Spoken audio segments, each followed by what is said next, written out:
What if Anakin learned to remove Force connections like Aang? Let's explore the depths of it in the video.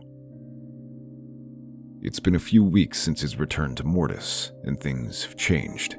He has felt a strange sensation, a dark shadow that looms over him. It is as if the dark side is close by, standing over him and ready to pounce. He has no idea how this might have happened, as his memories from Mortis were wiped. Although Ahsoka and Obi-Wan were sympathetic towards him, neither one can answer his questions. Taking Master Yoda's suggestion, he decided to try meditation and understand this darkness. Anakin tried solely with the normal Jedi meditation techniques to no avail, but now he has decided to try something different. No matter what he does, the specter of the sun never leaves him, so rather than try to suppress it, Anakin touches that area and pushes beyond the veil to try to get answers. Anakin feels a wave of darkness wash over him as the negativity of the galaxy comes flowing through him. The doubt, anger, and fear of the galaxy coalescing. The loudest screams come from a single point, a mining colony on Baldemnik. The journey to Baldemnik is tense as Anakin wonders whether he is doing the right thing. He tells the Jedi Order that he must take a break to purge the dark side from him. When he arrives, the old mining colony stands eerily silent, cold and desolate. The place feels unnatural, a scar left by dark energies. Anakin picks up his sensor and pushes through the rubble in one of the abandoned tunnels. He looks through the caverns, searching for anything useful. Anakin finds signs of a great battle here, and also of a natural disaster. But among the rubble, he sees the remains of one figure. By this point, he is long dead, and little more than a skeleton. But these are the remains of Darth Tenebris. As he gets closer, his scans go wild as the midichlorians are all over this cavern. But something is off about them. They appear much more powerful than anything he's ever seen. More powerful than any Jedi has ever seen. He quickly gathers a sample of these strange midichlorians and begins studying them back on Coruscant. To his surprise, he learns that these midichlorians are different. There's something strange. Someone has tampered with them. As he examines them, the midichlorians hum with an echo of Tenebris's last thoughts, fragments of dark wisdom and hidden knowledge. Among them is a location that unfolds in his mind, a laboratory, one of Tenebris's, buried and waiting. Part of Anakin wants to continue this search, but he knows that he still has his duties to the Jedi Order, so he puts this study on the back burner, reminding himself that he is a Jedi first and foremost. But over time, his loyalty to the Order begins to fade. Seeing their failures and mistakes, Anakin doubts whether the Jedi are truly qualified to deal with the war and help the galaxy at large. This leads him to begin continuing his research, trying to unlock the powers hidden by these so-called maxi-chlorians. Eventually, he decides to venture into the laboratory of Darth Tenebris. Anakin stands at the entrance, his eyes adjusting to the dim lights inside. The lab is vast, filled with equipment that looks more like arcane instruments than scientific tools. Most of them are covered with a layer of dust, as they haven't been used in many years.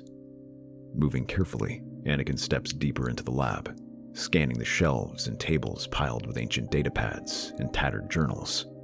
He picks up a holodisk and plays it, showing a recording of the infamous Darth Tenebris, where he reveals parts of his twisted story. The Sith Master's recordings are meticulous, yet laced with obsession, detailing his experiments with midichlorians and his relentless pursuit to manipulate life. Anakin frowns as he comes across passages describing Tenebris's belief that the Force was merely a tool, something to be bent and reshaped to suit his will. In his arrogance, Tenebris injects himself with his own engineered strains of maxi-chlorians, hoping to extend his lifespan by ensuring they never die. While he was partially successful, the new maxi-chlorians were indeed long-lived and allowed him to transfer his consciousness to other beings. But it came at the cost of eroding his connection to the Force. This only further weakened him, as his appearance in subsequent entries grows more haggard and frustrated. Soon, the holodisc dies out entirely, leaving Anakin to ponder everything he learned. While he has no intention of trying this experiment and extending his life, he is fascinated with the idea of being able to take away someone's connection with the Force. At the top of his head, Anakin can think of a few people who deserve it. Anakin can't help but feel a strange pull, a mix of horror and fascination.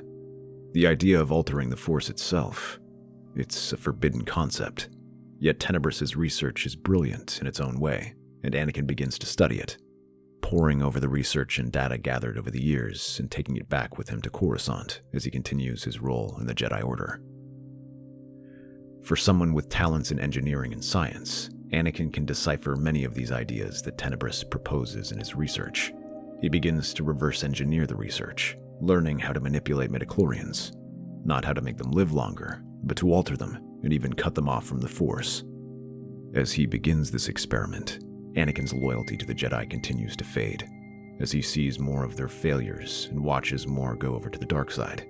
He can't help but wonder whether the Jedi have truly lost their way and deserve to continue remaining such a massive and respected organization. The final straw comes with his Padawan, Ahsoka, as she is wrongly accused of bombing the Jedi Temple and expelled from the Order.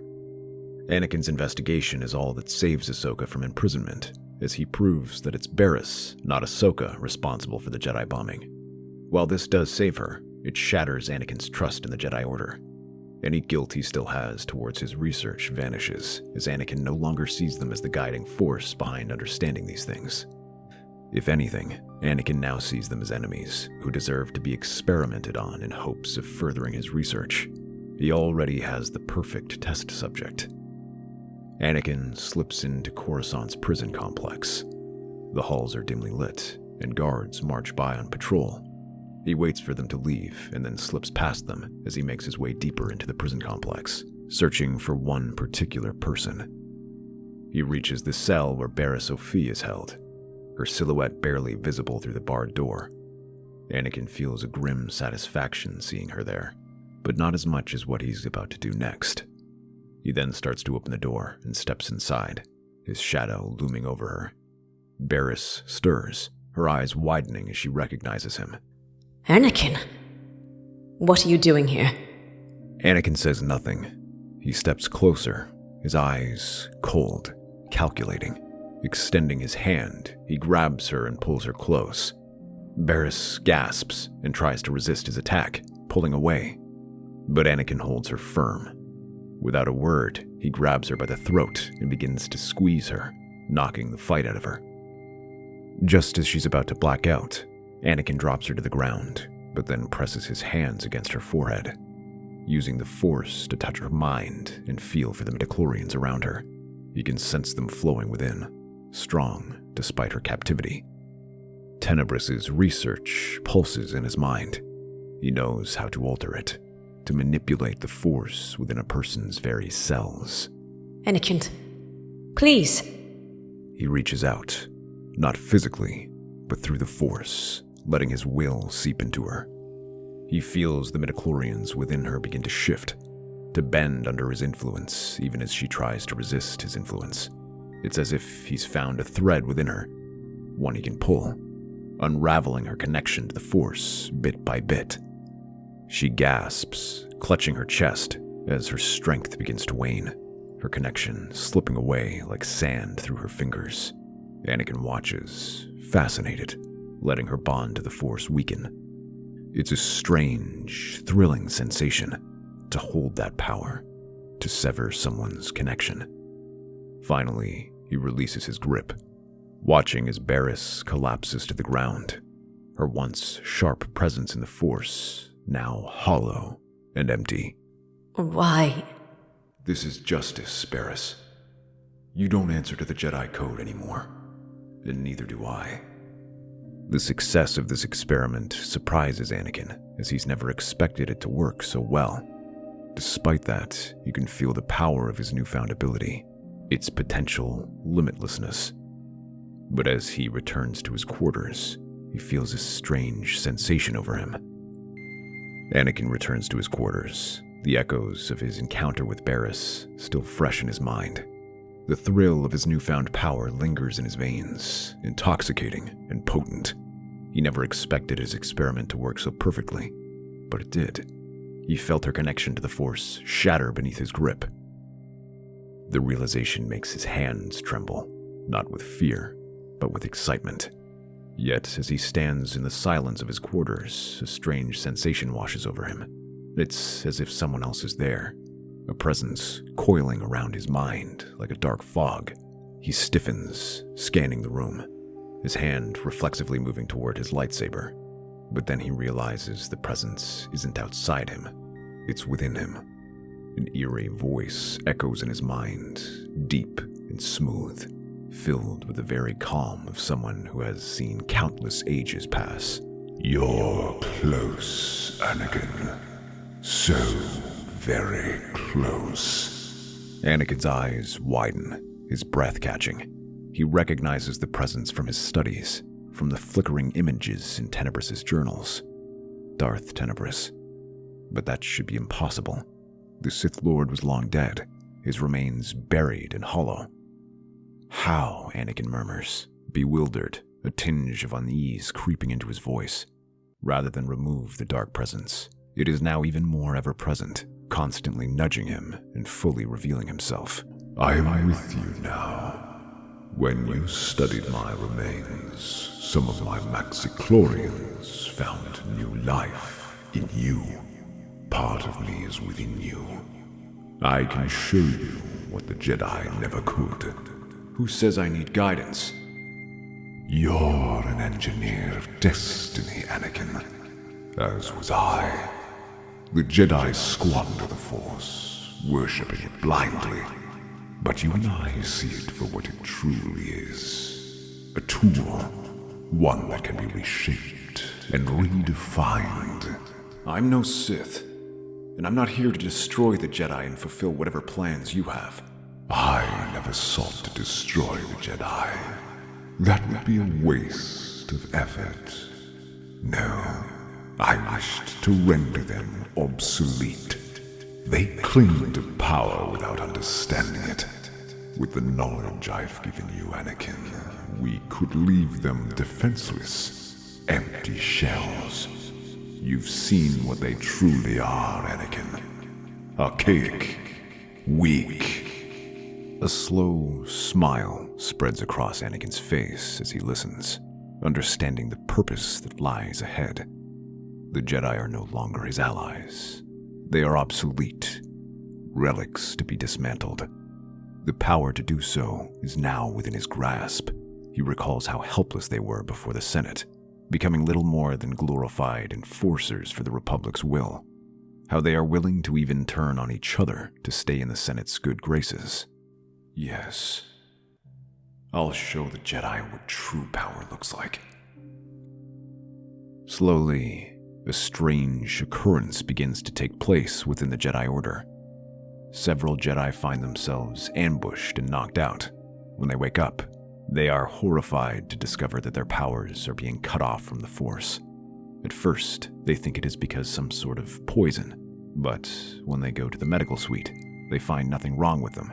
It is as if their powers were simply taken. Even mighty Jedi Masters like Luminara Unduli and Ki-Adi-Mundi are ambushed with their powers taken. Anakin begins to spread rumors that it is the Force itself that is punishing these unworthy Jedi.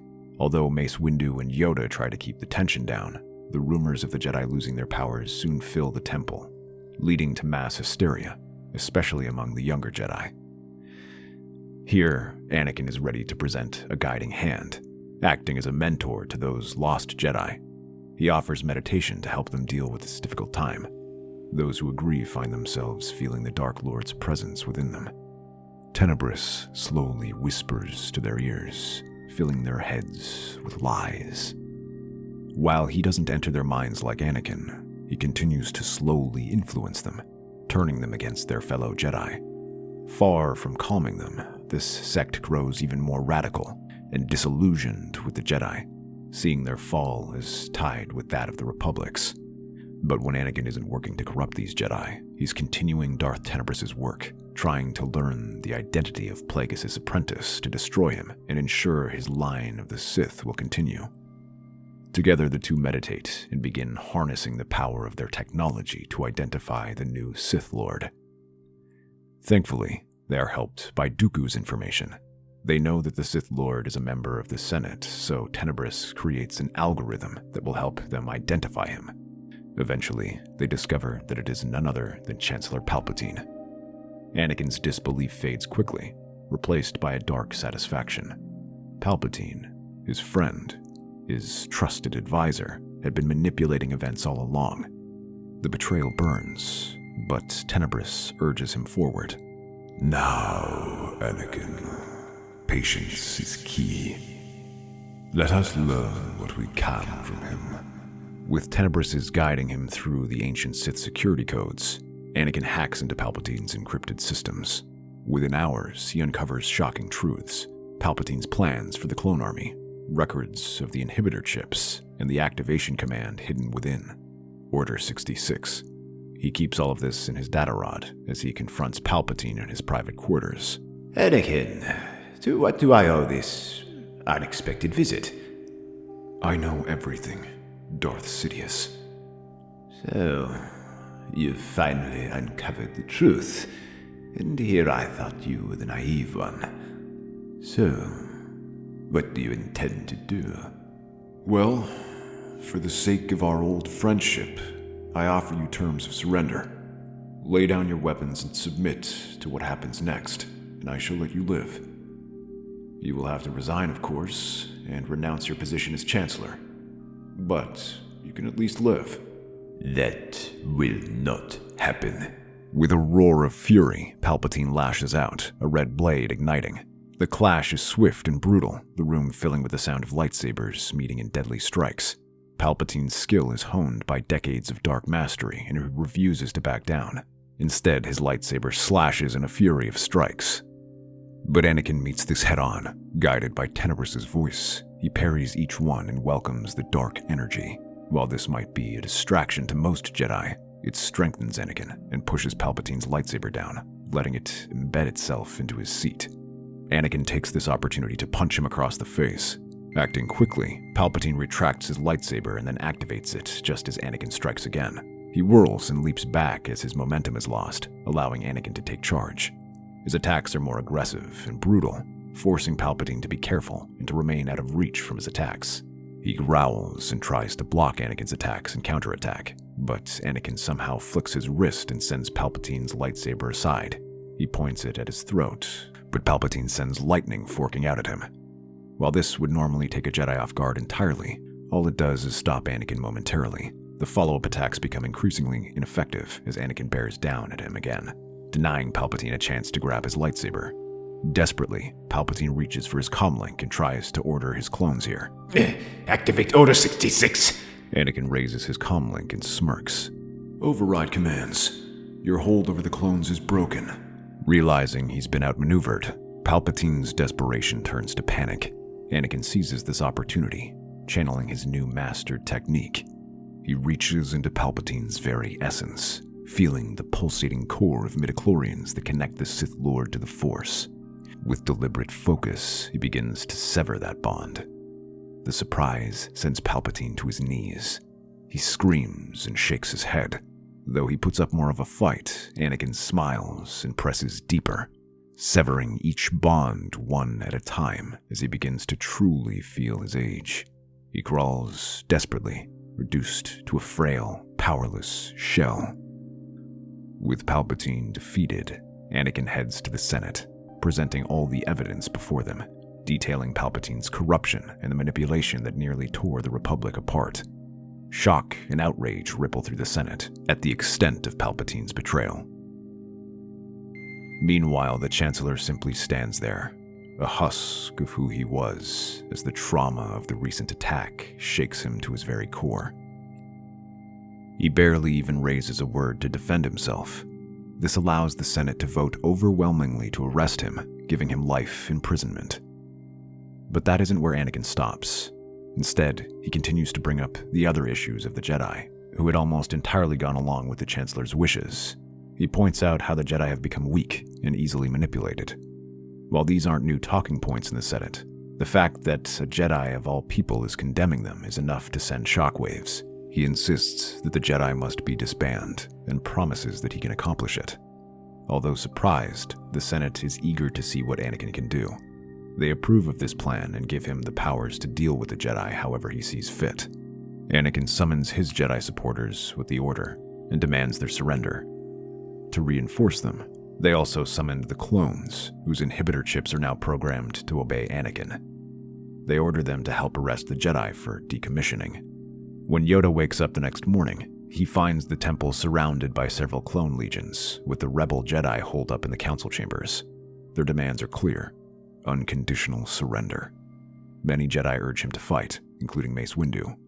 Violence soon breaks out as several loyalists storm the chambers and attempt to drag out the Jedi council members. The clones take this as their signal to storm forward, rushing up the steps and pouring blaster fire against the Jedi who desperately rush to defend their home. Soon, the courtyard of the Jedi Temple turns into a bloodbath as dozens fall on the ground, but as the clones prepare to push deeper, a figure leaps down from the window and orders them to halt.